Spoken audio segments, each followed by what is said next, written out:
કેમ છો બધા મજામાં? તમારું બધાનું હાર્દિક સ્વાગત છે મારા ઇઝરાયલી વ્લોગમાં.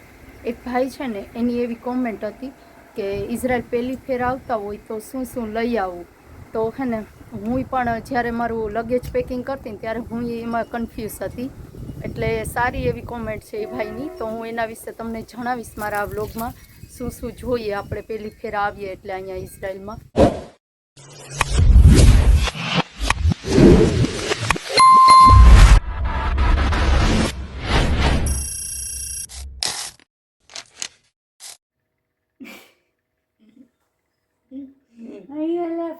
Carlac, לא, לא? בסדר.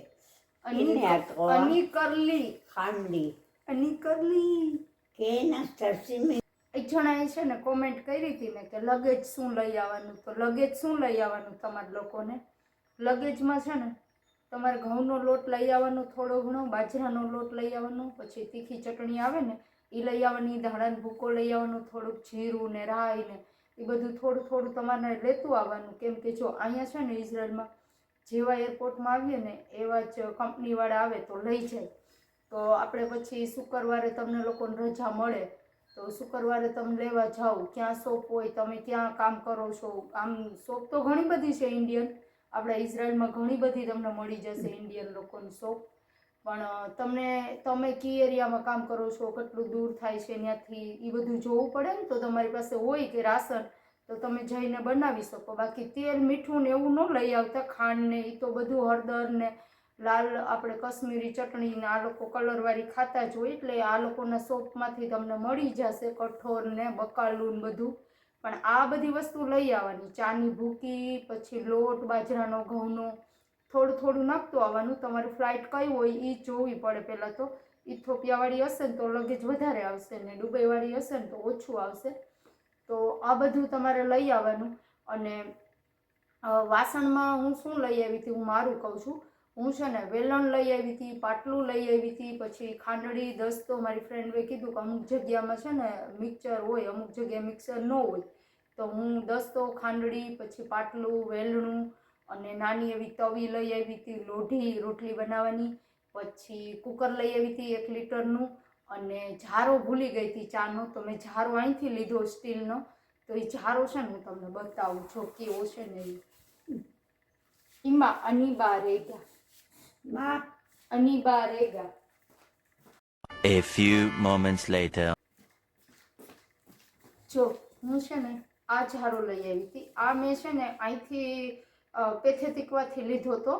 તો 25 શેકલનો આવ્યો. અને આપણે ઇન્ડિયાનો ભાવ જોઈએ ને તો 650 રૂપિયાનો થાય આવડો ઝારો. તો પછી બધું આપણે મળી તો જાય પણ મોંઘું મળે એમ. કુકરને નહીં મળે, એ તો તમારે ઇન્ડિયાથી લઈ આવવાનું જ રહે. ખાંડડી, દસ્તો અને ઝારો અને વેલણ ને તો એ બધું મળશે, પણ પૈસા દેવા પડશે તમારે ઇન્ડિયાથી ડબલ. તો તમે જે લોકો આવવાના હોય એ આ બધી વસ્તુ લેતા આવજો યાદ કરીને. કપડાં ગરમ લેતા આવજો, અત્યારે ઠંડી છે અહીંયા ઇઝરાયલમાં. તો મોજા પગના, પછી ટોપી, ગરમ કપડાં, એ બધી વસ્તુની જરૂર પડશે તમારા લોકોને અહીંયા. તો એ બધું લેતા આવજો.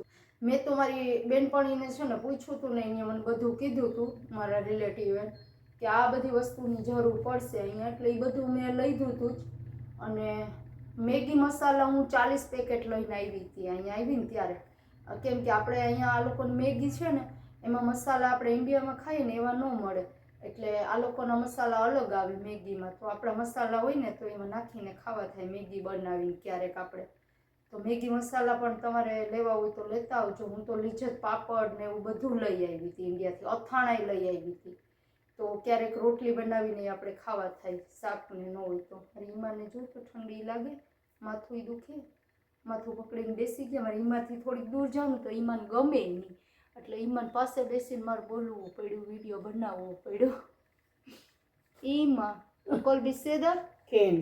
את שומעת? મારી ઈમાન 2 મીટર છે. את מדברת הינדי. હિન્દી લો હિન્દી לא હોદુ hindi. હોદુ הודו. כן. אני לא יודעת હિન્દી לא? લો હિન્દી લો יודעת. My language Gujarati. גוג'ראטי. જેમ આપણે હિન્દી બોલવા જાય તો કેમ બાવા હિન્દી થઈ જાય, એમ મારી યારે એવું જ થાય. મને બધું હિબ્રુ નથી આવડતું, અમુક વસ્તુમાં મને આમ વિચારવું પડે તો હું છે ને ત્યાં પછી ઇંગ્લિશ વાપરી નાખું, એટલે ઇંગ્લિશ ને હિબ્રુ બે ભેગું છે, ઓલું બાવા હિન્દી જેવું થઈ જાય છે. મારી ઈમાને ઇંગ્લિશ બહુ મસ્ત આવડે, ઈમાં બહુ સરસ બોલે ઇંગ્લિશ. કેનીમાં ઈમાં લોહીમાંથી ક્લોમ માં લોહી બનતી આ બધા પહેરે જ તે હિન્દી જાપાની જાપાની તો મને આવડતી નથી. મારી સીની લો યોદાત અને ઓહેવેદ ગુજરાતી મેં કીધું કે મને ગમે ખાલી ગુજરાતી. ઈમાં અની ઓહેવેત રાગ ગુજરાતી કે લખો મેને કીધું કે મને ખાલી ગુજરાતી એફો પો પો પો કેન અની ગુજરાતી કે ઈ કે ક્યાં છે ગુજરાતી. અહીંયા હામી બેઠી તોય પૂછે મારી એમાં ક્યાં છે ગુજરાતી. આ સેવડો મેં મંગાવ્યો તો મને બહુ ગમે, આ લોકોનો આવે આપણા સેવડા જેવો જ આવે. પછી આ બિસ્કિટ છે, ઓલો ભાઈ છે ને વાડીએ કામ કરે ને એ દઈ ગયો હે, એની આ શોપ હોય ને ત્યાંથી લઈને ચોખા હે, પછી આ ખાંડ છે જો લખ્યું સુગર. પછી બીજું શું દઈ ગયા ખબર? જો મને આ દઈ ગયા એ ભાઈ વાડીએ પાક્યા ને, આટલા પાક્યા ને તો એ મને દઈ ગયો હે કે આ ખાવ ને તો હું પાછા દઈ જઈશ બીજા. મારે એમાં જમવા બેસી ગયા, મારું જમવાનું ગરમ થાય છે જો દેખાય. હું દેખાવ છું, આમાં તો જમવાનું નથી દેખાતું, હવે દેખાશે. બટેકાનું શાક, ભાત, હજી રોટલી ગરમ કરીશ.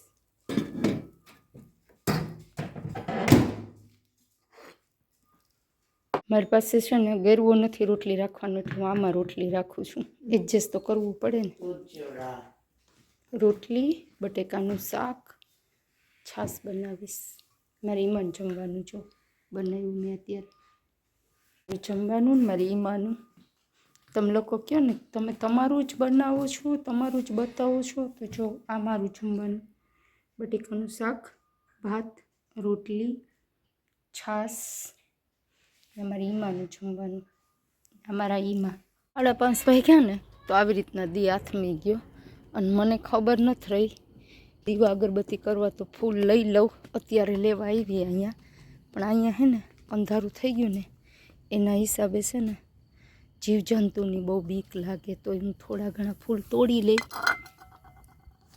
મારે હે ને આમાં જે બ્લેક ખરોપ આવે ને આપણે એ હે ને અહીંયા કહે કે ઓછો બિનઝેરી હોય, એમાં ઝેર ના હોય, પણ અહીં પીળો કલરનો આવે, આમાં હોય ને પાંદડામાં વર્તાય નહીં, એટલે બીક લાગે. અત્યારે કે રાતે અંજાર થાય પછી નો ઝાડને અડાય, પણ હજી અંજાર નથી થઈ, 5:30 થયા, એટલે હું લઈ લઉં. એટલા ફૂલ તો ઘણાય મારે દીવા અગરબત્તી માટે.